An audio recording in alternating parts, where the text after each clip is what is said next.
ചിയാൻ വിക്രമിനെ നായകനാക്കി ഗൗതം വാസുദേവ് മേനോൻ സംവിധാനം ചെയ്ത ആക്ഷൻ ത്രില്ലർ ചിത്രമാണ് ധ്രുവനക്ഷത്രം. വളരെ പ്രതീക്ഷയോടെ സിനിമാ പ്രേമികൾ കാത്തിരിക്കുന്ന സിനിമയുടെ റിലീസ് തീയതി പലതവണയായി മാറ്റിവെച്ചിരുന്നു.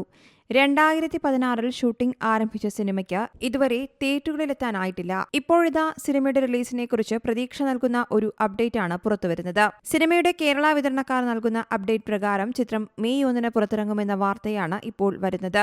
ട്രേഡ് അനലിസ്റ്റായ ശ്രീധർ പിള്ളയാണ് ഇക്കാര്യം എക്സിലൂടെ പങ്കുവച്ചിട്ടുള്ളത്. നേരത്തെ ഒരു അഭിമുഖത്തിൽ ധ്രുവനക്ഷത്രം റിലീസ് ചെയ്യാനുള്ള ചർച്ചകൾ നടക്കുകയാണെന്നും സമ്മർ റിലീസായ ചിത്രം തിയേറ്ററിലെത്തിക്കാനാണ് ശ്രമിക്കുന്നതെന്നും ഗൗതം മേനോൻ പറഞ്ഞിരുന്നു. 2016 ധ്രുവനക്ഷത്രത്തിന്റെ ചിത്രീകരണം ആരംഭിച്ചത്. എന്നാൽ പല കാരണങ്ങളാൽ സിനിമയുടെ ചിത്രീകരണം നിർത്തിവെക്കേണ്ടി വന്നിരുന്നു. ചിത്രത്തിൽ ജോൺ എന്ന രഹസ്യാന്വേഷണ ഏജന്റായാണ് വിക്രം എത്തുന്നത്.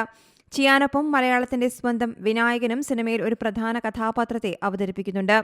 ഋതുവർമ്മ, സിമ്രാൻ ആർ പാർത്ഥിബൻ, വിനായകൻ, രാധിക ശരത്കുമാർ, ദിവ്യദർശിനി, മുന്ന സൈമൺ, സതീഷ് കൃഷ്ണൻ, വംശി കൃഷ്ണ, സലിം ബേഗ് എന്നിവരടങ്ങുന്ന വമ്പൻ താരനിരയാണ് ചിത്രത്തിലുള്ളത്.